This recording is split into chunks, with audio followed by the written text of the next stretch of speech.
आज के আমরা এই দীক্ষা গ্রহণকালীন विशेष करे प्रथम दीक्षा आज के पूज्यपाद गौरांग प्रेम स्वामी महाराज तिनी दान करबें। प्रथम दीक्षा माध्यमे भगवानेर नाम भगवान थेके अभिन्न से नाम दान करबें और आपनादेर नूतन नामकरण करबें। भगवानेर दास रूपे बा भगवानेर अंतरंगा शक्ति श्रीमती राधारानीर दासी रूपे तिनी नामकरण करबें। एखाने यज्ञ हबे। आपनारा सबाई संकल्प करलेन जे किभाबे चारटी निषेध बर्जन चारटी निषेध आछे सेटी पालन करबें। द्वितीय क्रीड़ा तासपाली जुआ लटरी जेगुली धर्मेर स्तंभ के नष्ट कर देय। जे द्वितीय क्रीड़ार माध्यमे धर्मेर स्तंभ सत्य नष्ट हो जाए। जीव हिंसा मत्स्य मांस भोजनेर जन्य जीवेर मध्य जे धर्मेर स्तंभ दया नष्ट हो जाए। एवं नेशा बीड़ी पान चा कॉफी सिगारेट हिरोइन एलएसडी इत्यादि नेशाद्रव्य ग्रहणे जीवेर हृदय थेके सम्पूर्ण तपस्या वृत्ति नष्ट हो जाए। और अवैध क्रीड़ा पुरुष महिला अवैध भावे मेलामेशार द्वारा शुचिता नष्ट हो जाए। तो एजন্য आपनारा संकल्प करलें ये चारटी कलिर स्थान अधर्मेर स्थान के बर्जन करबें एवं संकल्प करलें धर्मेर चारटी स्थान धर्मेर जे चारटी स्तंभ सत्य दया तप शौच के रक्षा करबें।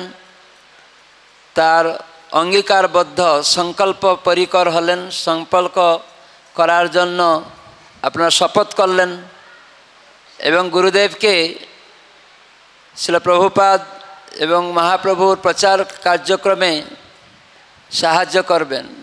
एभावे आपनारा आज के संकल्प करेছেন। सबाई संकल्प करेছেন? बोलুন हरे कृष्णा कृष्णा कृष्णा हरे हरे हरे राम राम राम हरे हरे। तो जे आज के संकल्प करছেন एखाने प्रभुपाद इस्कনের प्रतिष्ठाता आचार्य सारा जीवनेर जन्य तिनि आमादेर शिक्षा गुरु। इस्कन भक्तदेर जन्य श्रील प्रभुपाद हच्छेन सारा जीवनेर जन्य शिक्षा गुरु। ताके आमरा तार जे शिक्षा गीता भागवतेर भाष्येर मध्य रयेछे एवं तार शिष्यवर्ग अनुगामीरा जे शिक्षागुली परम्परा सूत्रे बोले थाकेन सेगुली आमरा जीवने पालन करार जन्य चेष्टा करब। तो एगुलिर द्वारा आमरा दुर्लभ मनुष्य जीवन के सार्थक करते पारब। केन ना दुर्लभ मनुष्य जीवने भगवत धर्म पालन करा दरकार। भागवत धर्म माने भगवान हच्छेन भागवत धर्म माने आईन। ताई आमादेर आचार्यबृंद महाजनेरा सेटी बोलेছেন भागवत धर्म आचरण करा। विशेष करे मनुष्य जीवने सेटी ग्रहणीय। एकादश स्कंद भागवते आपनारा नवम अध्याय 29 नम्बर श्लोके देखबेन सेखाने बला हयेछे लब्ध्वा सुदुर्लभम बहु सम्भवान्ते। बहु बहु जन्मेर पर এই मनुष्य देह आमरा पेয়েছি। तार माने 80 लक्ष देह परिभ्रमण करेছি इतिपूर्वे। जलचर वृक्ष लता गुल्म कीट पतंग पक्षी पशु एरकम 80 लक्ष देह भ्रमण करे आत्मा आमी এখন मनुष्य देहते आछि। तो एटी सुदुर्लभ बहु सम्भवान्ते। तो मनुष्यम अर्थदम अनित्यम अपिह धीर जरा धीर व्यक्ति तारा एटिके उपलब्धि करें जे जे कोनो मुहूर्ते এই দেহ যাবে। तो सेजন্য আমরা জানি না কখন আমাদের মৃত্যু হবে, তাই কর্তব্য হচ্ছে ধীর ব্যক্তির যে সেই ভগবত ভক্তি কৃষ্ণ সেবা সদ্গুরুর থেকে লাভ করে ভগবানের সেবাতে কায়মন বাক্যে নিষ্ঠার সহিত ঐকান্তিক চিত্তে সেবাতে নিযুক্ত হওয়া। এই জন্য এখানে আজকে এই দীক্ষা অনুষ্ঠান হচ্ছে যে আপনারা আজ থেকে সম্পূর্ণভাবে এই দেহকে গুরু এবং কৃষ্ণের চরণে আত্মসমর্পণ করছেন। তার মানে আমরা এই দেহতে সম্বন্ধিত যা কিছু সব ভগবান এবং গুরুর, সেটা আমাদের জানা দরকার। আমরা কখনো দাবি করা উচিত না আমার, এগুলি আমরা দাবি করেছি বললে বারবার ঘুরছি, কিন্তু সবগুলি গুরু এবং কৃষ্ণের সম্পত্তি। তো গুরুদেব কৃষ্ণ সেবাতে নিযুক্ত করেন, তার মানে আপনার কাছে যা আছে সেগুলি কৃষ্ণ সেবায় লাগানোর জন্য গুরুদেবের আদেশ। কেন না এটি গুরুর সম্পত্তি। তো সেজন্য গুরুদেব নিজ ইন্দ্রিয় সুখের জন্য তিনি গ্রহণ করেন না, বা শিষ্যকে বলেন না তোমার এই সম্পত্তি তোমার ইন্দ্রিয় সুখের জন্য। সেজন্য গুরুদেব শিক্ষা দেন সমস্ত কর্ম তোমার কৃষ্ণের আশ্রয়ে করতে হবে, তো সেগুলি মাধ্যমে তুমি ভগবানের কাছে ফিরে যাবে। তো সেজন্য আমরা যেন আজ থেকে এভাবে আত্মসমর্পণ করি। এখানে যে দুর্লভ মনুষ্য জন্ম, এটি কেবল ভগবত ভক্তির জন্য। সেজন্য প্রহ্লাদ মহারাজ বলেন কৌমারং আচরিত প্রাজ্ঞ ধর্মান ভাগবতান ইহ। কৌমার কাল থেকে ভাগবত ধর্ম করতে হয়। কেন? কাম আমাদের জীবনে প্রধান শত্রু। একটু বড় হয়ে গেলে কাম মানে আমাদের ইন্দ্রিয়ের বাসনা বৃদ্ধিপ্রাপ্ত হয়। তো সেজন্য প্রহ্লাদ মহারাজ মহাজন হিসাবে তিনি বলেন ভাগবত ধর্ম শিশু থেকে 5 বছর বয়স থেকে করা দরকার। তো সেজন্য আপনারা সেটা বুঝতে পেরে সাধু সঙ্গের মাধ্যমে আজকে এই শ্রীগুরু আশ্রয় করে 6 মাস পূর্বে এখন শ্রীশ্রীমৎ গৌরাঙ্গ প্রেম স্বামী মহারাজের কাছে প্রথম দীক্ষা মাধ্যমে গুরুদেবের সাথে সম্বন্ধিত হচ্ছেন এবং গুরুদেব পরম্পরাতে যুক্ত করাচ্ছেন। তো সেজন্য গুরুদেব হচ্ছেন এই ভব সমুদ্রে, তিনি হচ্ছেন আমাদের এই মনুষ্য দেহরূপক নৌকার কাণ্ডারি মাঝি। এই দুর্লভ মনুষ্য দেহকে একটা নৌকার সাথে তুলনা করা হয়। প্লবম গুরুকর্ণধারম, প্লবম সুকল্পম গুরুকর্ণধারম। প্লবম মানে নৌকা। সুগঠিতভাবে পরিকল্পিতভাবে এই মনুষ্য দেহটি গঠন হয়েছে, ইতিপূর্বে আমরা করতে পারিনি। সেজন্য সদ্গুরু তিনি মাঝির মতো আমার এই নৌকাকে তিনি কাণ্ডারি। তাই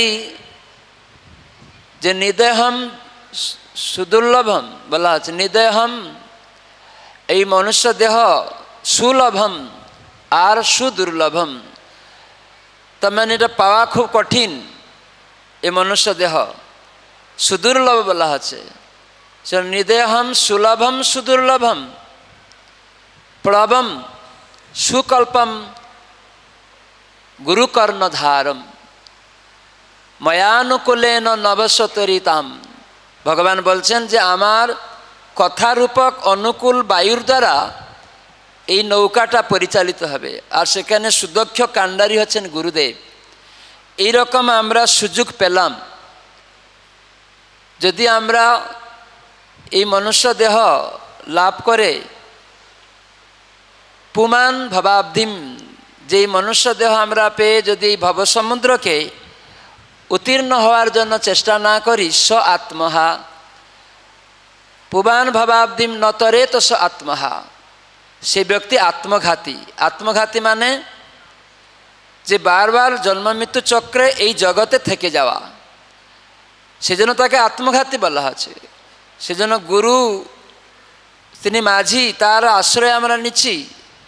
আর সেই অনুকূল বায়ু যে ভগবানের কথা রূপক অনুকূল বায়ু, তার মানে আমাদের ভগবানের কথা সর্বদা শ্রবণ কীর্তন করতে হবে। সেই শ্রবণ কীর্তন ভগবানের কথা যে অনুকূল বায়ু আমরা পাচ্ছি, সুযোগ পেয়েছি, তো সেজন্য আমাদেরকে এগুলি গ্রহণ করে যদি আমার এটা থেকে বঞ্চিত হই মনুষ্য জীবনে, তাহলে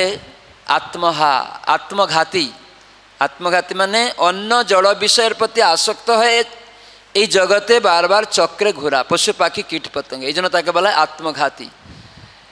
আর ভগবানের কথা শ্রবণ কীর্তন গুরুর সাথে সম্বন্ধযুক্ত হয়ে যখন আমরা থাকব, পরম্পরাতে সেবা করব, কৃষ্ণের সেবা, গুরুদেব বলছেন এই 4টি নিয়ম পালন করা মাধ্যমে, হরিনাম শ্রবণ করার মাধ্যমে, জপ করা এবং নিরপরাধে হরিনাম করার মাধ্যমে প্রেম লাভ হবে, এই জীবনে সে ভগবত ধামে যাবে, তাহলে সে আত্মঘাতী নয়। তো আপনারা আত্মঘাতী হতে চান? কয়জন আত্মঘাতী হতে চান? হাত তুলুন। আত্মঘাতী মানে এই জগতে বারবার থাকা। আর আত্মঘাতী যারা না হতে চান হাত তুলুন।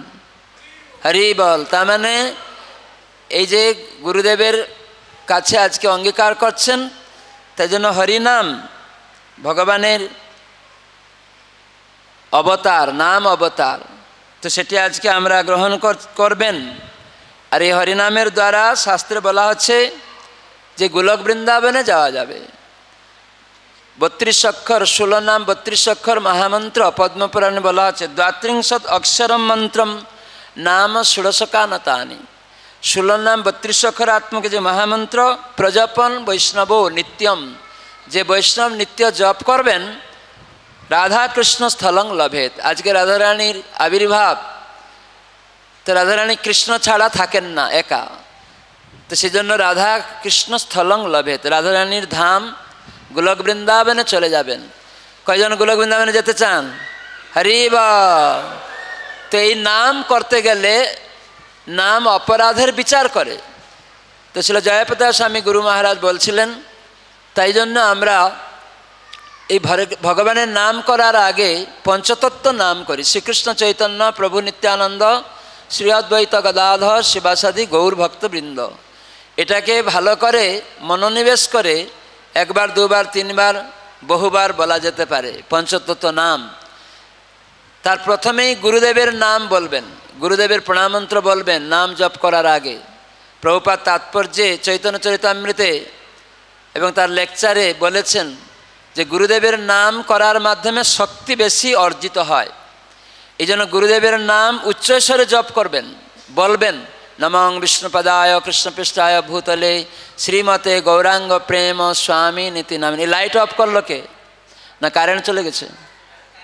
আচ্ছা, তো সেজন্য এই নাম বলে, প্রভুপাদের প্রণামন্ত্র বলে, পঞ্চতত্ত্ব নাম জুড়ে জুড়ে বলবেন। শ্রীকৃষ্ণ চৈতন্য প্রভু নিত্যানন্দ শ্রী অদ্বৈত গদাধর শিবাসাদি গৌর ভক্তবৃন্দ, হরে কৃষ্ণ কৃষ্ণ কৃষ্ণ হরে হরে, হরে রাম রাম রাম হরে। শুনে শুনে জপ করবেন।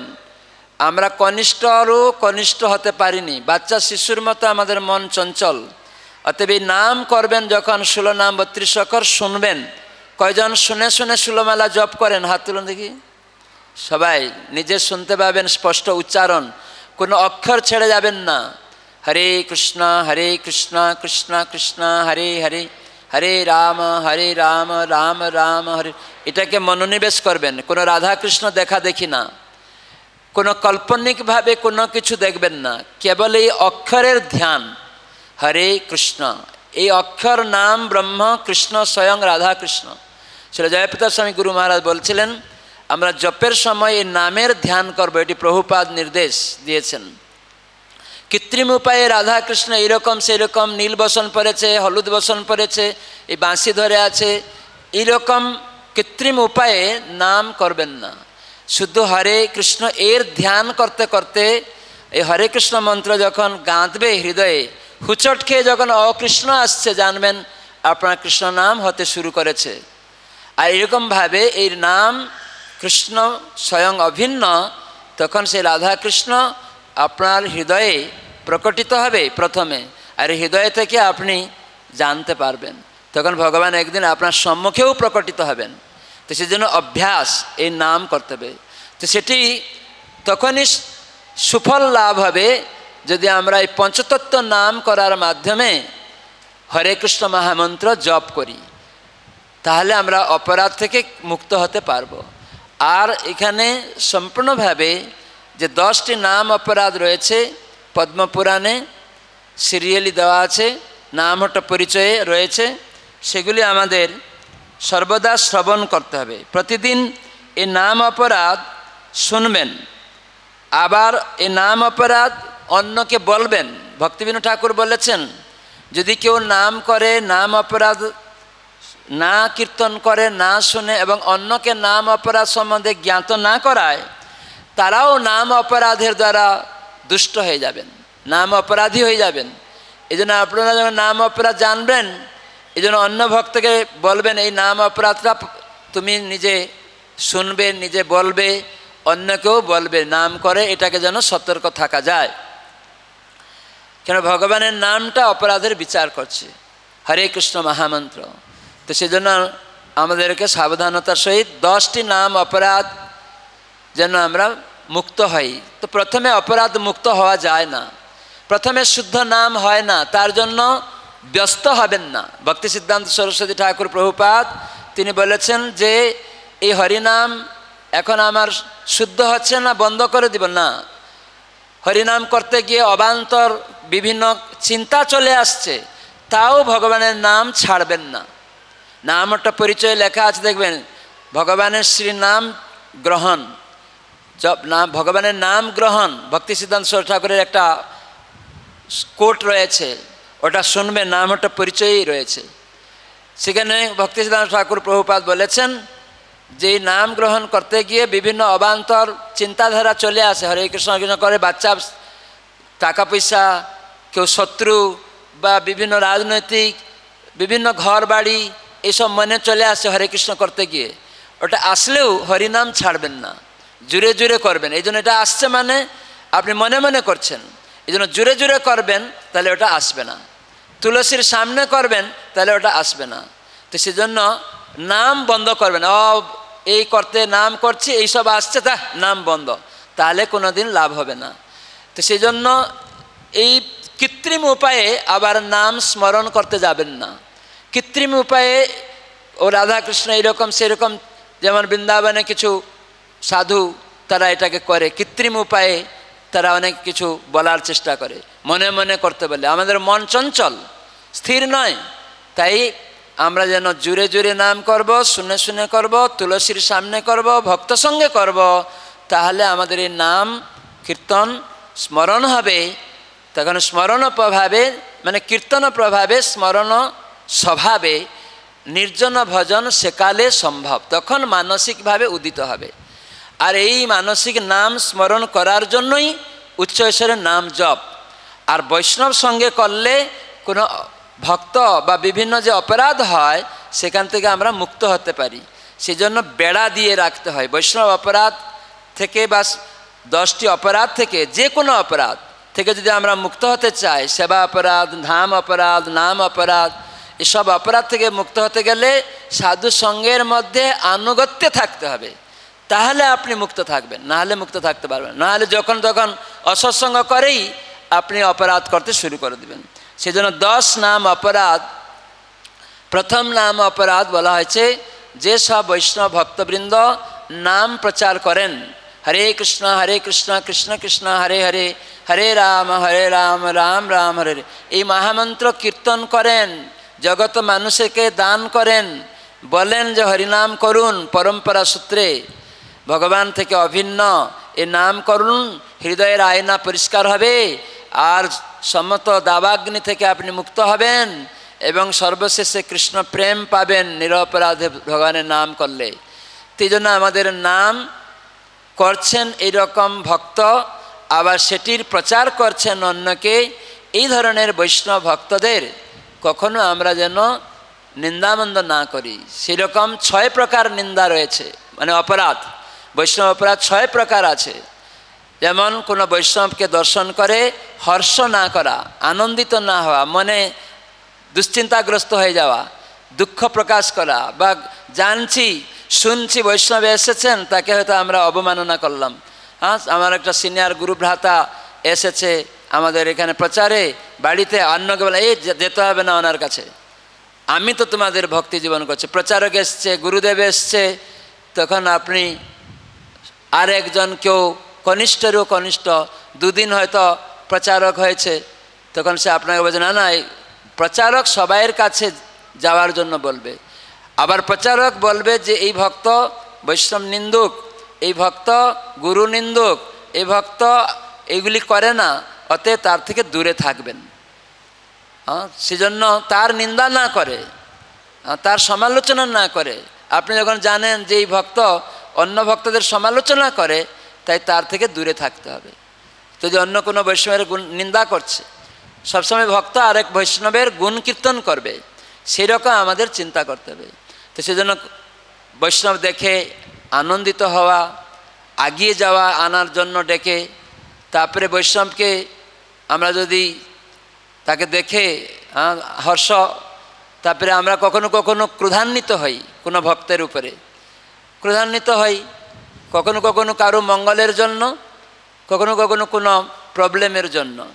আবার সেই ক্রোধান্বিতটা কীরকম ভাব, যে যেমন মহাপ্রভু চাপাল গোপালকে বললেন, আরে পাপি ভক্ত দেশি তোরে না উদ্ধারিমু, কোটি জন্ম এই মতো কিড়াই খাওয়াম, একদম ক্রোধান্বিত মহাপ্রভু হয়েছেন। এটা প্রকৃত পিতা চাপাল গোপাল অপরাধ করেছে শ্রীবাস ঠাকুরের চরণে, হেয়ত্ব প্রতিপন্ন করেছে। তার মানে বৈষ্ণবকে হেয় করা। কোনো বৈষ্ণবের প্রতিষ্ঠা বাড়ছে, শ্রীবাসের প্রতিষ্ঠা বাড়ছে সারা নবদ্বীপে, কিছু স্মার্ত ব্রাহ্মণ শাক্তরা তারা সইতে পারল না, আর শ্রীবাস ঠাকুরকে হেয় করে দিল। কালী পূজক ও বৈষ্ণব না, এই না, তাই মদ মাংস এইসব রেখে চলে এলো। আর শ্রীবাস সবাইকে বললেন, দেখো দেখো আমি বৈষ্ণব না, আমাকে তোমরা বৈষ্ণব করো। কিন্তু সে বৈষ্ণব হলেও নিজেকে খুব দিন ভাবে শ্রীবাস ঠাকুর। আর চাপাল গোপাল এই দোষে কুষ্ঠ ব্যাধি হয়েছিল, কষ্ট হয়েছিল, বুঝতে পারছিল না কেন এই শাস্তি, বাড়ি থেকে বেরিয়ে বাইরে থাকতে হয়েছিল। তখন মহাপ্রভু যখন একবার সেই রাস্তা দিয়ে যাচ্ছিলেন হরিনাম করতে করতে, এই চাপাল গোপাল একদম ক্রন্দন করতে করতে কুষ্ঠ ব্যাধি হামাগুড়ি দিয়ে গিয়ে পাদপ্রাচীর পড়েছে, নিমাইকে গুণগান করছে মহাপ্রভুকে। তখন মহাপ্রভু ক্রোধান্বিত হয়ে এই কথাটা বলেছিলেন, আরে পাপি ভক্ত দেশি তোরে না উদ্ধারিমু, কোটি জন্ম এই মতো কিড়াই খাইমু। কখনো কখনো কোনো ভক্ত স্বাভাবিকভাবে ক্রোধান্বিত হয় না, ভিতরে হয় না, বাহ্যিকভাবে এরকম বলে, তাকে শিক্ষা দেওয়ার জন্য, তাকে সংশোধিত করার জন্য। সেই রকম হতে হবে, নাহলে আপনি যদি একদম সত্যিকারে ক্রোধান্বিত হন তাহলে খারাপ। তো মহাপ্রভু আবার সঙ্গে সঙ্গে বলে দিলেন, শ্রীবাসে রে করাইলি তুই ভবানী পূজন, সেই দোষে তোর রৌরবে পতন, এই জন্য তোমার এই রকম রৌরব নরকে যেতে হচ্ছে। তো সেই জন্য আমাদের সাবধান। তো সেই জন্য শ্রীবাস ঠাকুর চরণে তোমার অপরাধ বলে দিলেন। আবার মহাপ্রভু বলেন কোটি জন্ম এরকম করবা, আবার সঙ্গে সঙ্গে এক নিমেষের মধ্যে তাকে ক্ষমাও করে দিলেন। এই হচ্ছে বৈষ্ণব। মহাপ্রভুর ভক্তরা এরকমই। মহাপ্রভু স্বয়ং ভগবান, তিনি ভক্তভাব অঙ্গীকার করে শিখাচ্ছেন এইরকম, যে কেউ যদি এরকম ভুল করে তাকে কিভাবে তুমি জানাবে, কিভাবে তাকে সংশোধন করবে। কখনো কখনো অনেক ভক্ত বুঝতে পারে না, বাহ্যিকভাবে কেউ কারোর প্রতি রুষ করছে, অনেক সময় বুঝতেও পারে না। তো সেজন্য আমাদের খুব সতর্কতা অবলম্বন করতে হবে। তো এরকম হেয় প্রতিপন্ন ভক্তকে করা মানে সেটাও বৈষ্ণব অপরাধ হয়ে যাবে। ক্রোধ করা, যেমন আমরা দেখছি বৈষ্ণব মানে সন্ন্যাসীরা বা আমার প্রচারকেরা, এরকম বৈষ্ণবকে যে হরিনাম করে, আপনার স্ত্রীও বৈষ্ণব, আপনার ছেলেও বৈষ্ণব, আপনার মেয়েও বৈষ্ণব, একজন শিক্ষিত অশিক্ষিত ধনী গরিব এই বিচার নয়। কিন্তু কখনো কখনো আমরা বিচার, গরিব লোকটা মূর্খ, তুই মূর্খ একটা, এই ডিউয়ালিটি দ্বৈত ভাব, তাতে ভগবানের বৈষ্ণব চরণে অপরাধ হয়ে যাবে। আর নিজের স্ত্রীকে প্রহার করছি, বৈষ্ণব অপরাধের মধ্যে একটা প্রহার, মারা উচিত না। গুরু মহারাজ কাছে একবার দীক্ষা নিতে এসছে, গুরু মহারাজ জিজ্ঞাসা করলেন তোমার স্ত্রীকে মারো নাকি? তখন বলছে হ্যাঁ আমি মেরেছি। কতদিন আগে? বলছে 1 মাস আগে। বলে তোমার দীক্ষা হবে না, যাও, 1 বছর পরে দীক্ষা পাবে। তার মানে স্ত্রী বৈষ্ণব, তুমি প্রথম বৈষ্ণব অপরাধ করছো। বাচ্চা বৈষ্ণব, সে প্রসাদ খায়, হরিনাম করে, আপনার পাড়ার নামটা প্রচারক বা ভক্ত আছে, গরিব হয়তো মূর্খ হয়তো সে ভালো প্রচার করছে, তার প্রতিষ্ঠা হয়তো প্রচারক দিচ্ছে, ও মূর্খ হলেও তার অনেক প্রচার করছে, কিন্তু আপনি শিক্ষিত তাকে হেয় করছেন, ও মূর্খ কাছে কেন আপনি যাচ্ছেন, তাকে মূর্খ বলে হেয় করে দাও, তাহলে ওটাও বৈষ্ণব অপরাধ হয়ে যাবে। এইরকম অনেক জিনিস রয়েছে শাস্ত্রে। তো আমরা যেন এরকম নিন্দাবন্ধ না করি, ক্রোধ না করি, প্রহার না করি, তারপরে তাকে হেয় না করি, সমালোচনা অন্যের কাছে না করি, ও এরকম সেরকম এরকম না করি। এইগুলি আমাদের নাম প্রভু চরণে অপরাধ হয়ে যাবে। সেজন্য আমরা শুনছি মানে আমরা এগুলি অভ্যাস করবো। এই জন্য আমি বলছি নিজে আমরা, তার মানে আমিও আপনাদের মধ্যে আছি, আমরা এগুলি সর্বদা চেষ্টা করব যাতে না হয়। আস্তে আস্তে আস্তে আস্তে ক্রমে ক্রমে এটা এই অপরাধ থেকে মুক্ত হবে। যত আমরা অনুশোচনা করব, বিচার করব, বারবার শুনব, এই জন্য আমরা এটা থেকে মুক্ত হতে পারবো একদিন। তো এই অপরাধযুক্ত নাম, তারপরে নামাভাস হয়, তারপরে শুদ্ধ নাম হয়। তো সেজন্য অপরাধযুক্ত নাম হচ্ছে বলে ছেড়ে দেবেন না, ভগবানের নাম বন্ধ করে দেবেন না। গুরুদেব থেকে যে অঙ্গীকার আবদ্ধ হয়ে কমপক্ষে ষোলমালা করবো সেটা বন্ধ করে দেবেন না। সে ভালো লাগুক না লাগুক জোর করে করে যাবেন। একদিন এই নাম প্রভুর কৃপায় আপনি আবার মুক্ত হয়ে যাবেন। আবার যদি ভালো লাগছে না তখন বৈষ্ণবের কাছে প্রশ্ন করবেন, রাধা মাধবের কাছে জানাবেন, অন্য ভক্তদের কাছে যাবেন যে আমার কোনো কিছু অপরাধ হয়ে গেল নাকি। অপরাধ মানে কি? অপ মানে অপসারিত হওয়া, রাধ মানে আরাধনা। নাম জপ করতে ভালো লাগবে না, সাধুসঙ্গ করতে ভালো লাগবে না, গ্রন্থ পড়তে ভালো লাগবে না, অন্যের দোষ দেখতে ভালো লাগবে, অসৎসঙ্গ করতে ভালো লাগবে। তো এইগুলি হচ্ছে অপরাধ হয়ে গেছে। তো সেজন্য সাবধান। সেজন্য বৈষ্ণব অপরাধটা সব থেকে মারাত্মক একদম, ওইটা যেন না হয়। দ্বিতীয় অপরাধ হচ্ছে যে সমস্ত দেবদেবীরা আছেন আর ভগবানের নাম, দেবতাদের নাম এক মনে করে দেওয়া। কালী কালী বলা, দুর্গা দুর্গা বলা সব এক মনে করা না। কেন এখানে মনে করা হয় যে সমস্ত দেবতারা স্বতন্ত্র এক একজন ভগবান বা ঈশ্বর, এরকম মনে করা হয়। দেবতারা এক একটি বিষয়ের উপরে নিয়ামক। ইন্দ্রদেব যেমন বর্ষার অধিষ্ঠাত্রী দেবতা, সরস্বতী যেমন শিক্ষার, লক্ষ্মী সম্পদের, কিন্তু ভগবান হচ্ছেন সব কিছুর অধীশ্বর। সেই যে মানুষ জানে না, তো এক দেবতাকে পূজা করে মনে করে দেবতা এই কালী আর ভগবান এক, যেই কালী সেই কৃষ্ণ, এটা স্বতন্ত্র ভগবান হয়ে গেল। তাহলে নাম অপরাধ হয়ে যাবে। আলাদা আলাদা ভগবান, তাহলে বহু ভগবান হয়ে গেল। তো সেই জন্য ভগবান এক, তিনি হচ্ছেন কৃষ্ণ। এত চাংস কলাপুংস কৃষ্ণস্তু ভগবান স্বয়ং, স্বয়ং ভগবান হচ্ছেন কৃষ্ণ। সেই জন্য ভক্তি সিদ্ধান্ত সরস্বতী ঠাকুর প্রভুপাদ বলেছেন, এইরকম গুরুর চরণে আশ্রয় নেবে যে নন্দনন্দন যশোদানন্দন কৃষ্ণের পাদপদ্মে নিজেকে উৎসর্গ করেছেন, এবং যিনি নন্দনন্দন কৃষ্ণ তাকেই, যশোদানন্দন কৃষ্ণকেই আপনাকে দান করছেন। তো এই কলিযুগে হরে কৃষ্ণ মহামন্ত্র, হরে কৃষ্ণ কৃষ্ণ কৃষ্ণ হরে হরে, হরে রাম রাম রাম হরে, এইরকম গুরুর আশ্রয়ে যাবেন। সেজন্য আমাদের উপলব্ধি করতে হবে। এই জন্য দেবতাদের নাম, ভগবানের নাম আলাদা। কালী কালী বলা, কৃষ্ণ কৃষ্ণ বলা এক নয়। অন্য সংস্থার এটা হয়তো বলে, কিন্তু এটা অপরাধ, নাম অপরাধ হয়ে যাবে। আর তৃতীয় নাম অপরাধ হচ্ছে গুরু অবজ্ঞা। তার মানে আজকে এই যে আপনারা সব সংকল্প করে নিলেন, আমরা সবাই দীক্ষার সময় সংকল্প করি, তখন কিছু একটা সংকল্পর ভঙ্গ করলাম, তো সেখানে গুরুচরণে অপরাধ হয়ে গেল। কেন? গুরুদেব নাম প্রদান করেছেন আমাকে, ভগবানের নাম ভগবানকে দান করেছেন, তাহলে আমি সেই নাম পরায়ণ গুরুর চরণে অপরাধ করছি, তার আদেশের উল্লঙ্ঘন করছি। তাই জন্য নাম প্রভু আর সইতে পারেন না, তো তখন আমাদের আর উৎসাহ আনন্দ লাগবে না। তো সেজন্য গুরুদেবের আদেশ যথাযথভাবে পালন করতে হবে। এইসব নিয়ম কানুন এবং শ্রবণ কীর্তন গুরুদেব প্রচার করতে বলছেন, গুরুদেব গ্রন্থ বিতরণ করতে বলছেন। যেমন গুরুদেব বলছেন যে গ্রন্থ আমাদের পরম্পরাতে প্রচার করতে হবে। প্রভুপাদ বলে গেছেন যে গ্রন্থ প্রচার করতে হবে। এই ভাদ্র মাসে ভাগবত প্রচার করতে হবে। এখানে যারাই দীক্ষা নিচ্ছেন প্রত্যেকে দীক্ষা ভক্তের কর্তব্য এই পুরা ভাদ্র মাসটা, সেপ্টেম্বর মাসটা চেষ্টা করবেন একটা ভাগবত বিতরণ করতে। 8,500 টাকা দাম দিয়ে কোনো একটা ব্যক্তিকে বিতরণ করবেন যে প্রভু আমি দীক্ষা পেয়েছি, আমার গুরুর আদেশ যে আমি একটা গ্রন্থ আপনাকে দিব, আপনি মাসে মাসে 1,000 টাকা করে দিন, 8 মাসে আপনি দিন, আমি এটা মায়াপুরে পৌঁছাবো, আবার ছাপানো হবে।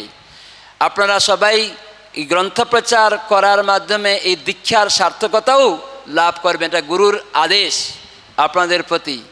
শুধু নামহট্ট প্রচারের মধ্যে এই গ্রন্থ প্রচার আছে, তো সেজন্য নামহট্ট প্রচারক থেকে গ্রন্থ নিয়ে প্রচার করবেন, কেন নামহট্ট প্রচারের মধ্যে সমস্ত প্রচার আছে। ভক্তিবিনোদ ঠাকুর নিজে বলছেন সমস্ত ক্ষুদ্র ক্ষুদ্র প্রচার এর মধ্যেই নিহিত আছে, যেটি ছিল জয়প্রতাপ স্বামী গুরু মহারাজ গুদ্রুম কল্পাট্টবিতে লিখছেন মুখবন্ধে। আমাদের ইস্কনে বহু প্রচার আছে, প্রত্যেকটা প্রচার এই নামহট্ট প্রচারের মধ্যে আছে। নামহট্ট প্রচারটাই মূল প্রচার। তো সেজন্য সবাইকে এটা উপলব্ধি করতে হবে। কেউ এখানে এসে আবার নামহট্ট ত্যাগ করলাম, এরকম অনেক ভক্ত প্রচার করতে গিয়ে বা কোনো ভক্তের সাথে একটু অবমাননা হয়ে গেল, গুরুদেব বলেছেন ভক্ত সঙ্গে থাকবে, আর ভক্ত সঙ্গে কোনো একটা ভক্তের সাথে অমিল হয়ে গেল, না আমি আর তোমাকে দেখবো না, তোমার সঙ্গে যাব না, আমি অন্য জায়গায় যাব। তখন নামহট্ট ত্যাগ করে অন্য জায়গায় গেলাম, খুব ভালো, কিন্তু নামহট্ট ত্যাগ করা মানে সবগুলিকেই ত্যাগ করা হয়ে গেল। নামহট্ট থাকলে সবগুলি গ্রহণ করা হলো, গ্রন্থ প্রচার, ছাত্র সমাজ, গীতা কোষ সবগুলি প্রচার হয়ে গেল। 100 টাকার মধ্যে 10 টাকা 1 টাকা সব আছে, তো সেটাকে আমাকে বুঝতে হবে। এবং সেই জন্য জেলা প্রচারক থেকেই গ্রন্থ নেবেন, কেন গুরু মহারাজ বলছিলেন যারা নামহট্ট ভক্ত তারা নামহট্ট প্রচারক থেকে গীতা নেবে, নামহট্ট গুড়াউন থেকে ভাগবত নেবে এবং সেটা প্রচার করবে। কেন আমি দেখতে চাই নামহট্ট প্রচারক জেলা ফার্স্ট হয়েছে এবারে, তাহলে আপনারা যদি জেলাতে ফার্স্ট হতে চান তাহলে অন্য জায়গা থেকে আমাদের গ্রন্থ প্রচার অন্য জায়গাও হবে, আমাদের সংকীর্তন, গীতা কোষ, ছাত্র সমাজ সবাই প্রচার করবে ইস্কন ভক্তরা, তাদেরও বাধা দেওয়া যাবে না, তারাও করবে। কিন্তু আপনাকে বলতে হবে যে না, আমি নামহট্টের শ্রী হবে গুরুদেব বলেছেন, তাই জন্য আমি আমাদের প্রচারক থেকে নিচ্ছি। আপনি আর কাউকে দিন, আমি তো নামহট্ট প্রচারক হিসাবে আমি তো নিচ্ছি, আমাকে আর জোর করছেন কেন? আমি তো করছি গ্রন্থ প্রচার। এরকম আমাদেরকেও শিখতে হবে, কেন আমাকে চাই নামহট্ট প্রচারককে শ্রেষ্ঠ করতে হবে, নামহট্ট জেলাকে শ্রেষ্ঠ করতে হবে, কেন এটা গুরুদেবের আদেশ। যেমন সংকীর্তনকেও গুরুদেবের আদেশ, গীতা কোর্সকেও গুরুদেবের আদেশ, নামহট্টকেও গুরুদেবের আদেশ। তাহলে নামহট্ট প্রচারক ভক্তরা কি করবে? নামহট্ট থেকে নিয়ে নামহট্টকে উন্নয়ন করবে, আলাদা জায়গায় দৌড়াবে কেন? তো সেটার জন্য সংকল্প হয়ে যাবেন, এটাও গুরুদেবের আদেশ। তো সেজন্য গুরুদেবের অবজ্ঞা যাতে না হয় সেটার জন্য চেষ্টা করবেন নামহট্টকে শ্রেষ্ঠ করার জন্য। আর নামহট্টকে কখনো ত্যাগ করবেন না। যখন চলে এসেছেন, আবার কেউ হয়তো গীতা কোর্সে আছে, সে গীতা কোর্স কেন ত্যাগ করবে? কেউ ছাত্র সমাজে আছে, কেন সে ছাত্র সমাজ ত্যাগ করবে? সেখানে থেকেই সে প্রচার করবে। তাকে উৎসাহিত করবেন, না প্রভু আপনি ওখান থেকে প্রচার করুন। গীতা কোর্স ভক্তরা বলে না, আপনি নামহট্ট প্রচার করছেন, নামহট্ট থেকেই আপনি প্রচার করুন, অসুবিধা নেই। এই হচ্ছে আমাদের পন্থা, এইভাবে চলুন, তাহলে দেখবেন আনন্দ পাবেন। কেউ আছে আপনাকে বিভ্রান্ত করলো, তার সঙ্গ ত্যাগ করবেন, জানবেন ও ইস্কনের শত্রু, ভক্ত হয়েও শত্রুতা করছে, ভক্ত হয়েও প্রতারণা করছে। ইস্কনের ভক্ত যদি কেউ এরকম কাউকে এদিক সেদিকে টেনে নিয়ে যায় তাহলে সেটাও গুরু অবজ্ঞার মধ্যে পড়ে যাবে। তো সেজন্য যে যেখান থেকে বল পাবে, শক্তি পাবে প্রচারে, সেখানে ঢুকেছেন, সেখানে থেকেই সারা জীবন কাটিয়ে দেবেন। সেজন্য গুরুদেবের আদেশ 4টি নিয়ম পালন করা, গ্রন্থ অধ্যয়ন করা, শ্রবণ কীর্তন করা, প্রচার করা। প্রচারের মধ্যেই গ্রন্থ বিতরণ রয়েছে মুখ্য। নামহট্ট প্রচারটা তো মুখ্য, তার মধ্যে গ্রন্থ বিতরণ নামহট্ট ভক্তদেরও করতে হবে। হরে কৃষ্ণ। সবাই করবেন, যারা দীক্ষা নিচ্ছেন একটা করে ভাগবত চেষ্টা করবেন। আপনার এলাকায় কার বাড়িতে ভাগবত নেই তার পা ধরে নেবেন, গুরুদেবের চরণে ফুল দিয়ে, হে গুরুদেব আমি অঙ্গীকার করছি এই মাসে আমি একটা ভাগবত অন্যকে দিব, যেন সে গ্রহণ করে। পুষ্প দিয়ে প্রার্থনা করে আপনি আমাকে বল দিন, বলেই বাইরে চলে যাবেন ভাগবত নিয়ে। দেখবেন যে বাড়িতে যাবেন রেখে দিবেন বাড়িতে, আর তার পা ধরে নেবেন, আজ আমি এসেছি এই ভাগবত আপনার বাড়িতে, আপনি একজন ভদ্র ব্যক্তি, তা আপনার বাড়িতে ভাগবত রাখছি, এর ভিক্ষা রয়েছে, আপনি মাসে মাসে দিবেন এবং আমরা আবার ছাপাবো, দেখবেন নিয়ে নেবে।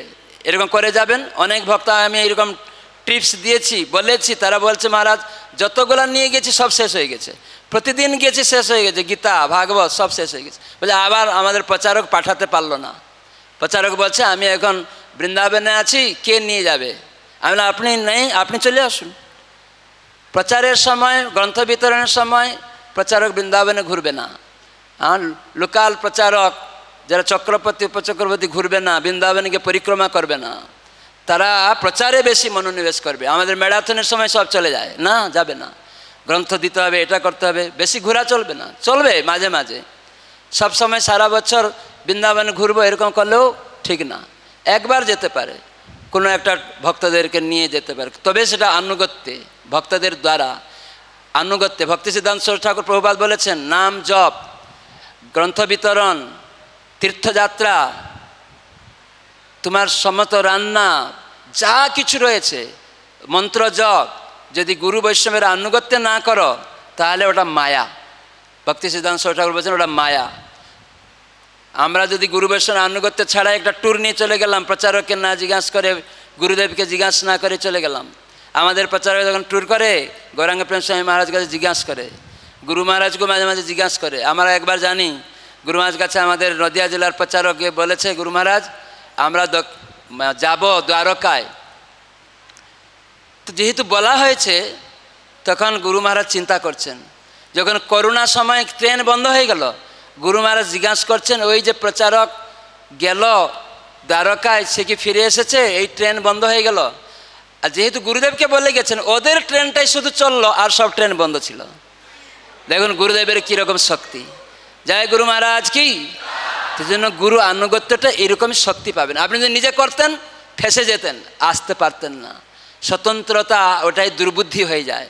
সেজন্য আমাদের এই সব কিছু, প্রত্যেকটা কিছু ভজন সেবা আনুগত্যময়ী, স্বতন্ত্র নয়। স্বতন্ত্রতা প্রভু হওয়ার দুর্বুদ্ধি। এই জন্য গুরুদেবের আনুগত্যে সেবা করতে হবে, তার নির্দেশ পালন করতে হবে। আর 4 নম্বর হচ্ছে বৈদিক শাস্ত্র এবং বৈদিক শাস্ত্র অনুগামী শাস্ত্রের নিন্দা করা। কেন? সেখানে ভগবানের নাম মহিমা প্রচার করা রয়েছে। সেজন্য বৈদিক শাস্ত্র, প্রভুপাদ যে গ্রন্থগুলি আচার্যদের মূল শাস্ত্র থেকে ভাষ্য দিয়েছেন, তার অনুগামী শাস্ত্র। অনেক লোক বলে এই ইস্কনের এই বইগুলা পড়ে কিছু লাভ নেই, এই প্রভুপাদ নিজের কথা লিখে দিয়েছে। প্রভুপাদ কোনো নিজের কথা লিখেননি, তাৎপর্য সম্পূর্ণ আচার্যদের কথাকে এবং মূল শাস্ত্রের বিষয়কে আমাদের মাঝে সহজ করে প্রভুপাদ দিয়েছেন। এই জন্য প্রভুপাদকে একবার জিজ্ঞাসা করা হয়েছিল যে প্রভুপাদ, যে আপনি চলে গেলে ইস্কন কিভাবে থাকবে? প্রভুপাদ বলে আমি তো চলে যাব না, আমি আমার গ্রন্থের মধ্যে রয়েছি, আর আমি সর্বদা আমার গ্রন্থ অধ্যয়ন করি। কেন জানো? প্রভুপাদ বললেন যে আমি গ্রন্থ অধ্যয়ন করি কেন না, এই গ্রন্থের যা লেখা হয়েছে সমস্ত কিছু লেখা কৃষ্ণ আমাকে বলেছেন, আমি লিখেছি। জয় শ্রী প্রভুপাদ কি। মানে প্রভুপাদ কতটা, এই যে আমরা যে গ্রন্থ পড়ছি, অনেক যারা অভক্ত বা ভক্ত নামে হয়তো তিলকমালা পরে আছে, নিজেদের প্রতিষ্ঠা আকাঙ্ক্ষী, তারা বুঝতে পারে না ইস্কনের প্রতিষ্ঠাতা আচার্য শ্রী প্রভুপাদ যে সব কিছু লিখেছেন তাৎপর্য, এটা কেউ বুঝতে পারে না। তো সেই জন্য আপনারা চেষ্টা করবেন প্রভুপাদের গ্রন্থ শ্রবণ কীর্তন করতে, সবসময় অধ্যয়ন করতে, ছাড়বেন না। তো সেজন্য বৈদিক শাস্ত্র যে মূল শাস্ত্র রয়েছে, তার অনুগামী শাস্ত্র কখনো নিন্দা করবেন না। এবং ভগবানের নামের অর্থবাদ আরোপ করা 5 নম্বর অপরাধ। অর্থবাদ মানে ভগবানের যে নামের যে সমস্ত মহিমা, সেটা কেউ কেউ ভাবে এটা অতিস্তুতি, বাড়াবাড়ি করে এটা বলা হচ্ছে, এটাকে বলে অর্থবাদ। আর একটা অর্থবাদ মানে ভগবানের নামের যে সত্যিকারের মানে আছে সেটাকে না বলে অন্য কিছু বলা। যেমন উড়িষ্যাতে বলে হরে কৃষ্ণ, হরে কৃষ্ণ মানে হরে, তার মানে তুমি হয়ে যাও, কৃষ্ণ হয়ে যাও, হরে কৃষ্ণ অর্থ ব্যাখ্যা করছে, এটা অর্থবাদ হয়ে গেল। হরে মানে আমরা রাধারানীকে বুঝি, হরা সম্বোধনার্থে হরে, কৃষ্ণ মানে সর্বা আকর্ষক, এটা না বলে তারা উল্টো অর্থ করে, তার মানে প্রকৃত অর্থকে বাদ দেয়। নামের অর্থবাদ, প্রকৃত অর্থকে বাদ দেওয়া আর নামের যে মহিমাকে বাড়াবাড়ি করে বলা হচ্ছে বলে লোককে বলানো, এটা অতিস্তুতি করা, এটাকে বলে নামে অর্থবাদ আরোপ করা। তো এইভাবে 5ম অপরাধ। 6ষ্ঠ অপরাধ হচ্ছে ভগবানের নাম সমূহকে কাল্পনিক মনে করা, কল্পনা। এই সব কল্পনা, এগুলি কৃষ্ণ কৃষ্ণ বলছে, এগুলো সব কল্পনায়ক নাম না, এটা হচ্ছে নিত্য ভগবানের নাম। তো সেই জন্য এটা কোনো কাল্পনিক নয়। অনেক কিছু কাল্পনিক লোকেরা সর্বদা কাল্পনিক চিন্তা করে, তো এই জন্য তারা ভগবানের নামটাকেও কাল্পনিক মনে করে। কিন্তু ভগবানের নাম কাল্পনিক নয়, ভগবানের নাম ভগবান থেকে অভিন্ন। সেটা যতই করবেন নিরপরাধে ততই আনন্দ পাবেন। তো প্রথমে নিরপরাধে হয় না, কিন্তু শুনে শুনে জুড়ে করতে করতে সাধুর সঙ্গে একদিন আপনি আনন্দ পাবেন, হৃদয় পরিষ্কার হয়ে যাবে, নিজেকে জানা যাবে। সপ্তম নাম অপরাধ, যে নাম বলে পাপাচরণ করা। নামকে দেখিয়ে আমরা নাম করব আর পাপ করব। এখনই নাম করলে পাপ ক্ষয় হয়ে যায়, আবার নাম করলাম, আরে নাম করো পাপ ক্ষয় হয়ে যাবে। কীর্তনীয়রা বলবে তুমি আরে এক নামে যত পাপ হরে, পাপীর সাধ্য নাই তত পাপ করে। আরে নাম করো, পাপ করলে কি হবে, একবার নাম করবে আর সব পাপ ক্ষয় হয়ে যাবে। এটা খ্রিস্টানদের মতো, চার্চে যাবে বলে হে গড আমি অত পাপ করেছি আর করব না, তারপরের দিন গিয়ে আবার পাপ করলো। এটা হাতি স্নানের মতো। পরীক্ষিত মহারাজকে সুখদেব গোস্বামী বলছেন ভাগবতে যে কুঞ্জর শৌচবৎ, হাতি স্নান করে আবার ডাঙ্গায় গিয়ে ধুলা দিয়ে দেয়, সেই স্নানের কোনো মূল্য নেই। ঠিক সেরকম আমরা নাম করে আবার অপরাধ করব, আবার নাম করব, আবার এটা জিরু ভজনে নাম অপরাধ, সপ্তম নাম অপরাধ। অষ্টম নাম অপরাধ হচ্ছে বৈদিক যে সমস্ত শাস্ত্রে কর্মকাণ্ডীয় বিষয়ে আলোচনা রয়েছে, কর্মকাণ্ডের বিষয় করতে বলা হয়েছে। পিতৃমাতৃ শ্রাদ্ধ, দেবদেবী পূজা, দান করা, স্কুল কলেজ বানিয়ে দেওয়া, এই সমস্ত যে বৈদিক কর্মকাণ্ডে রয়েছে পুণ্যকর্ম, সেগুলি করা আর ভগবানের নাম করা এক মনে করা। অনেক লোক যখন কেউ আজকে আমার বাবার শ্রাদ্ধ অনুষ্ঠান উপলক্ষে আমি ওই ভাগবত পাঠ হরিনাম কীর্তন দিব, ওটা নাম অপরাধ। বাবার শ্রাদ্ধ অনুষ্ঠান উপলক্ষ্য হয়ে গেল, ওটা মুখ্য হয়ে গেল না। আজকে আমার বাবার শ্রাদ্ধ অনুষ্ঠান, আজকে ভগবানের নাম, ভগবানের প্রসাদ, ভগবানকে কেন্দ্র করে আমরা আজকে আমার বাবার এই বাৎসরিক অনুষ্ঠানটা করছি বৈষ্ণব সেবা করার জন্য, ভগবানের প্রীতিবিধানের জন্য।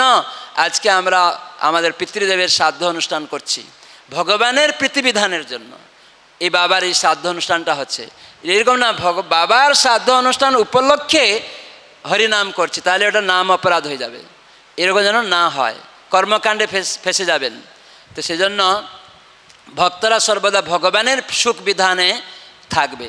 সেজন্য বৈদিক কর্মকাণ্ড করা আর ভগবানের নাম করা এক নয়। অনেক লোক এক বলে দেয়, অনেক সম্প্রদায় আছে, অনেক সংস্থা আছে, বলে এই সব এক, সব এক, কোনো অসুবিধা নেই।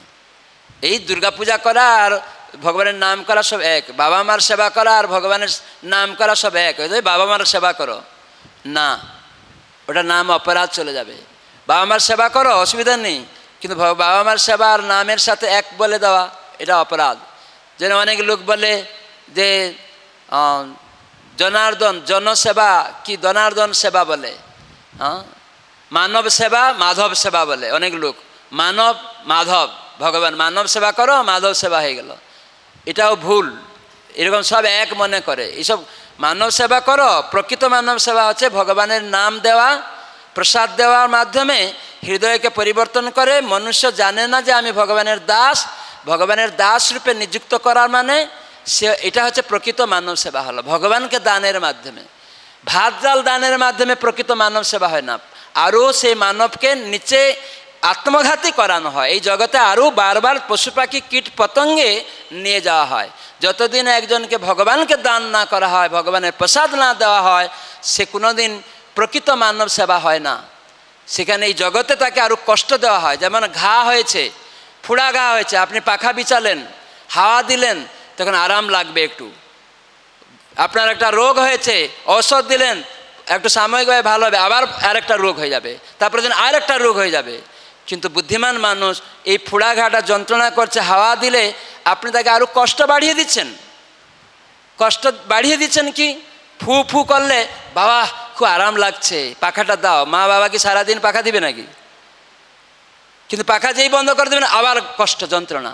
কিন্তু ঘাটাকে ফুড়ে রক্ত বের করে ওষুধ দিয়ে একদম পরিষ্কার করে দিন। কেন এই রোগটা হয়েছিল মূল থেকে নির্ণয় করে ফেলুন, আর ফুড়া ঘা হবে না, তাহলে বাবাকে আর পাখা দিতে হবে না। কিন্তু আপনি হাওয়া দেওয়া মানে, একটু ঔষধ দেওয়া মানে একটু ধামা চাপা দেওয়া, আর আরও যন্ত্রণাকে বাড়িয়ে দেওয়া।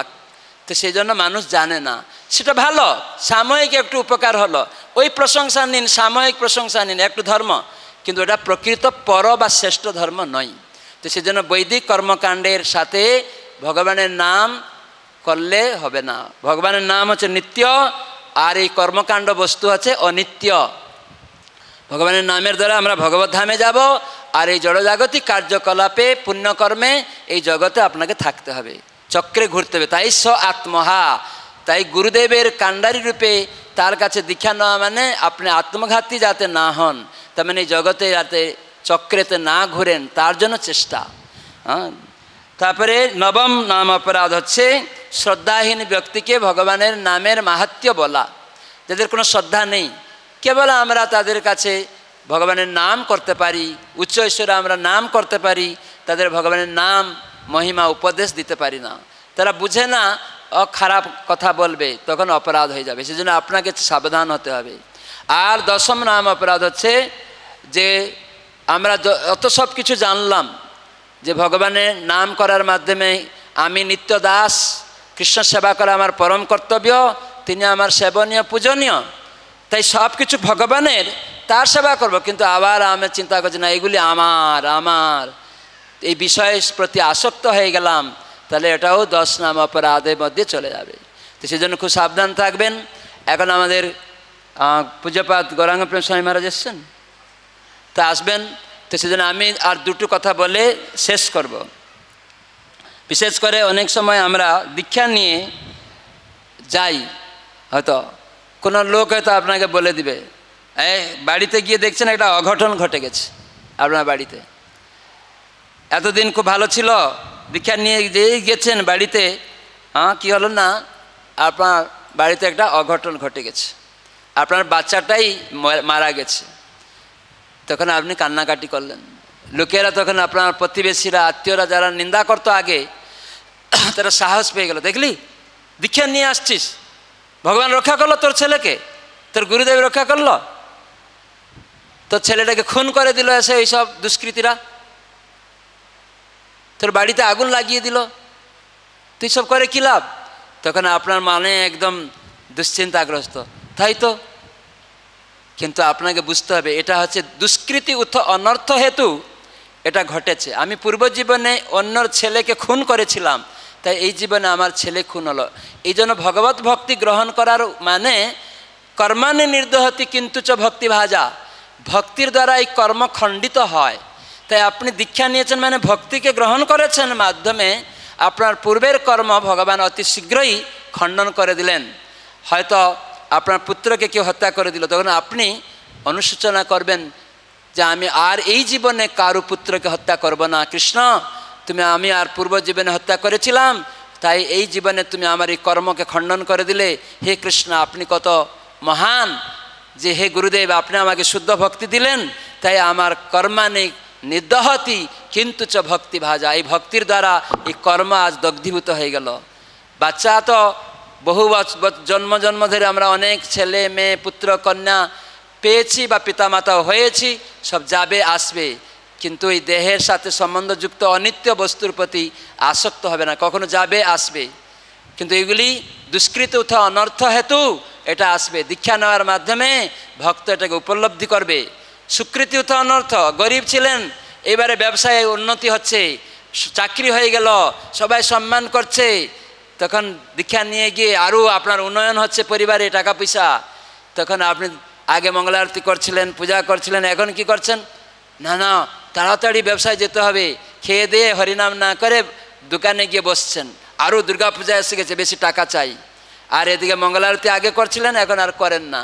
ফুল দিয়ে মালা গাঁথছিলেন, তখন আর ফুল টুল নেই। আমি এরকম অনেক ভক্ত বাড়ি দেখেছি, আগে গরিব ছিল, ব্যবসা করছিল, পূজা আরতি সব কিছু করছিল। একদিন আমি একটা ভক্ত বাড়ি গিয়ে দেখছি ভোরবেলা, প্রভু কোথায়? মাতাজিরা ঘুমিয়ে আছে, 5টা বাজে, দেখছি ঠাকুর ঘর পূজা হয়নি, কিছু নেই, মালা টালা কিছু না, উঠে গিয়ে স্নান করতে দৌড়াচ্ছে। আর প্রভু এখন চলে গেছে ব্যবসায়, এখন দুর্গা পূজা এসছে তো তাড়াতাড়ি একটু চলে গেছে, আমরা তো ঘুমিয়ে আছি। মঙ্গল আরতি এখন বন্ধ, আগে তো মঙ্গল আরতি করতেন, আগে তো পূজা করতেন খুব সুন্দর, এখন তখন চুপ হয়ে গেছে।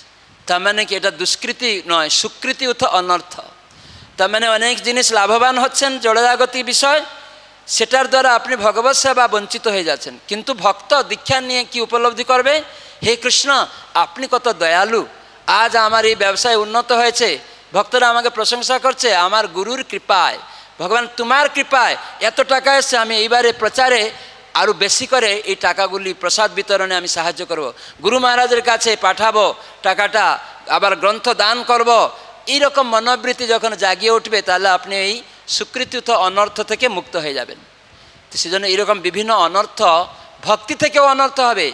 নাম যশ প্রতিষ্ঠা লোকেরা দিচ্ছে, কিন্তু আপনি সেটা ভক্তি, নাম জপ করা ভক্তি, গ্রন্থ বিতরণ করা ভক্তি, ভালো রান্না করা ভক্তি, হরিকথা বলা ভক্তি, কিন্তু আপনি প্রতিষ্ঠা চাইছেন কেবল, আমাকে সবাই যশ দাও, প্রতিষ্ঠা দাও, কিন্তু সেটাও অনর্থ হয়ে যাবে। অপরাধ অনর্থ, অপরাধ থেকে এই যে আমরা শুনলাম 10 নাম অপরাধ, এগুলিও একটা করে অনর্থ। তো আপনাদের কাছে আমি অনুরোধ করব, আমরা সবাই যেন এই সব শুনলাম, আস্তে আস্তে আমরা এগুলি যেন পালন করার চেষ্টা করি। তো আমাদের পূজ্যপাদ মহারাজ বলেছেন 10 ধাম অপরাধ একটু পড়িয়ে দিতে, সবাই শুনুন। শিষ্যের নিকট শ্রী ধামের মাহাত্ম্য প্রকাশকারী গুরুদেবকে অপমান বা অসম্মান প্রদর্শন করা। বলছে শিষ্যের নিকট শ্রীধামের মাহাত্ম্য প্রকাশকারী গুরুদেবকে অপমান বা অসম্মান প্রদর্শন করা শিষ্যের নিকটে, এটা ধাম অপরাধ। শ্রীধামকে অস্থায়ী বলে মনে করা, ধামটা অস্থায়ী অনিত্য এরকম ভাবা। শ্রীধাম নিবাসী অথবা ধামে যাত্রীগণের কারো প্রতি উৎপীড়ন বা অনিষ্ট করা, ধামে যারা বাস করে তাদের প্রতি উৎপীড়ন করা, যাত্রীগণের প্রতি অনিষ্ট করা, তাদেরকে সাধারণ মনে করা, সাধারণ জড়লোক মনে করা, এটা 3 নম্বর ধাম অপরাধ। শ্রীধাম বাসকালে জড়কর্ম করা, এখানে এসে জড়জাগতিক কার্যকলাপ ব্যবসা চিন্তা করা, এটাও ধাম অপরাধ হয়ে যাবে। হ্যাঁ, আরও অন্যান্য জড়কর্ম রয়েছে। হ্যাঁ, ইন্দ্রিয় সুখ, বিগ্রহ ও অর্চন ও শ্রী নাম কীর্তনকালে অর্থ সংগ্রহ করা। অনেক ভক্ত আজকাল বিগ্রহ নিয়ে অর্থ সংগ্রহ করছে, এটা ধাম অপরাধ। বিগ্রহ নিয়ে পূজা করছে আর অনেক লোকদের কাছে বলছে যে তোমরা, আমার গোপাল স্বপ্নে বলেছে তোমার বাড়িতে কিছু খাবে, তারপরে বলছে 5000 টাকা লাগবে, এরকম বিগ্রহ ব্যবসা, এটাও ধাম অপরাধের মধ্যে। সেখানে গিয়ে পূজা অর্চন করে টাকা নেওয়া, বিগ্রহ ব্যবসা, অর্চন পূজা করে টাকা নেওয়া। অনেক ভক্ত ব্রাহ্মণ দীক্ষা নিয়ে এটা করা শুরু করে দিয়েছে। আমাদের যখন এখানে যজ্ঞ শিক্ষা লিখে দেয়, বলে লিখো, কোনো টাকা নেবে না, পুরোহিত যা দিবে ততটুকু নেবে, তার ক্ষমতা অনুসারে। যদি 5 টাকা 1 টাকাও দেয় সেটা নিয়ে পুরোহিত সন্তুষ্ট থাকতে হবে। আর লিখে সাইন করলে যজ্ঞ শিখায়, কিন্তু এখানে লিখে সাইন করে এলো, যজ্ঞ পরে এসেই বলে বিয়ে আমার 10,000 টাকা না হলে আমি যেতে পারবো না। তাহলে ওইখানে অর্চন পূজা এই সমস্ত করতে গিয়ে আপনি ধাম অপরাধের অপরাধী হয়ে যাবেন। এখানে বিগ্রহ ব্যবসা, তদ্বারা ব্যবসা করা। শ্রীধামকে বাংলার মতো কোনো জড়দেশ বা রাজ্যের অন্তর্ভুক্ত বলে মনে করা। আপনারা হয়তো ভাবছেন এই তো আমাদের পশ্চিমবঙ্গের নদিয়া জেলাই অন্তর্গত মায়াপুর, এটাও অপরাধ হয়ে যাবে। এটা চিন্ময় জগতের প্রকাশ। শ্রীধামকে কোনো দেবতার সহিত সম্বন্ধযুক্ত স্থান বলে মনে করা উচিত না। এখানে ভগবান নিজেকে সমস্ত তীর্থরূপে প্রকাশ করেছেন, যত তীর্থ আছে। তো এরকম শ্রীধামের সীমা নিরূপণ করা, এই এতটুকু, এরকম না। শ্রীধাম বাসকালে পাপকর্ম করা, অষ্টম হচ্ছে বৃন্দাবন ও নবদ্বীপের মধ্যে পার্থক্য নির্ণয় করা। প্রভুপাদ বলছেন নবদ্বীপে যদি বৃন্দাবন দর্শন না হয় তারা বৃন্দাবন যাবে না। এই জন্য আগে এখানে নবদ্বীপে পরিক্রমা করে ভালো করে নবদ্বীপ ধামে বৃন্দাবনের স্মরণ যতদিন না আসছে বৃন্দাবনে যাবেন না। চৈতন্য চরিতামৃতে প্রভুপাদ বলেছেন। অনেকে বৃন্দাবনে 10 বার 20 বার ঘুরছে নাম প্রতিষ্ঠা পাওয়ার জন্য। আমি বৃন্দাবনে এতবার ঘুরেছি, এই হরিদ্বার ঘুরেছি, এই করেছি, কিন্তু নবদ্বীপের ধামে থেকে বৃন্দাবনের নেই। আমি দেখি আমাদের ব্রহ্মচারীরা আমি এই ঘুরে আসলাম, সেই ঘুরে আসলাম, প্রতিষ্ঠা পাওয়ার জন্য অনেকের কাছে বলে, কিন্তু এইখানেই নবদ্বীপ ধামে সব রয়েছে, তার প্রতি আসক্তি হয় না। হ্যাঁ, যাওয়া উচিত, কিন্তু ভক্ত সঙ্গে যেতে হবে। ভক্ত সঙ্গে গিয়ে সেখানকার ধামের মহিমা প্রতি সবগুলো শুনতে হবে, কেন ভক্ত সব তীর্থকে নিয়ে বহন করে। আর হচ্ছে শ্রীধামের মাহাত্ম্য প্রকাশকারী শাস্ত্রের নিন্দা করা, তারপরে শ্রীধাম মাহাত্ম্যকে কল্পিত বলে মনে করা, অবিশ্বাস করা। হরে কৃষ্ণ কৃষ্ণ কৃষ্ণ হরে হরে, হরে রাম রাম রাম হরে হরে। জয় শ্রী প্রভুপাদ কি, নবদ্বীপ ধাম কি, जय गौर प्रेमानंदे। हरि हरि।